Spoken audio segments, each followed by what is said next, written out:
American സംരംഭകനും motivation സ്പീക്കറുമായ gym Ron പങ്കുവച്ച ഒരു അനുഭവ കഥയുണ്ട്.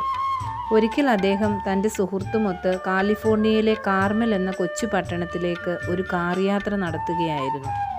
വഴിയിൽ വെച്ച് കാറിൽ പെട്രോൾ നിറയ്ക്കാൻ ഒരു സർവീസ് സ്റ്റേഷനിൽ കയറി. അവിടെ ഒരു ചെറുപ്പക്കാരനായിരുന്നു അവർക്ക് വേണ്ട സേവനം ചെയ്തിരുന്നത്.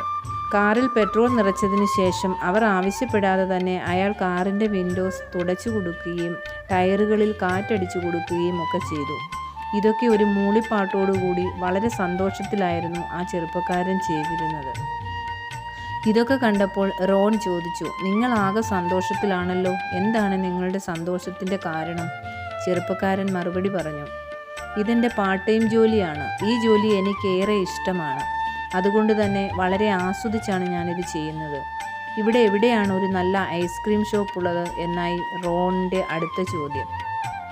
ആ പട്ടണത്തിൻ്റെ അതിർത്തിയിൽ തന്നെയുള്ള ഏറ്റവും നല്ല ഐസ്ക്രീം ഷോപ്പിൻ്റെ എല്ലാ വിവരങ്ങളും, അവിടെ കിട്ടുന്ന ഏറ്റവും നല്ല ബ്രാൻഡിൻ്റെ വിവരങ്ങളും അവിടുത്തെ പാർക്കിംഗ് സൗകര്യങ്ങളും ഒക്കെ സന്തോഷത്തോടെ ആ ചെറുപ്പക്കാരൻ വിവരിച്ചു കൊടുത്തു.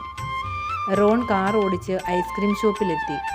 അവർക്ക് വേണ്ടുന്ന ഐസ്ക്രീം കഴിച്ച ശേഷം ഒരു പാക്കറ്റ് കൂടുതൽ വാങ്ങി തിരികെ പെട്രോൾ സ്റ്റേഷനിൽ വന്ന് പാക്കറ്റ് ആ ചെറുപ്പക്കാരന് സമ്മാനിച്ചു. അയാളുടെ സന്തോഷത്തോടെയുള്ള സേവനം റോണിനെ വല്ലാതെ സ്വാധീനിച്ചിരുന്നു. റോണിന് ചെറുപ്പക്കാരൻ നൽകിയ സേവനം മധുരതരമായിരുന്നു. അതുകൊണ്ട് തന്നെ അതിനോടുള്ള റോണിൻ്റെ പ്രതികരണവും മധുരതരമായിരുന്നു. ഇതാണ് പ്രതിധ്വനിയുടെ നിയമം. നാം നന്മ ചെയ്യുമ്പോൾ നമുക്ക് നന്മ തിരികെ ലഭിക്കും.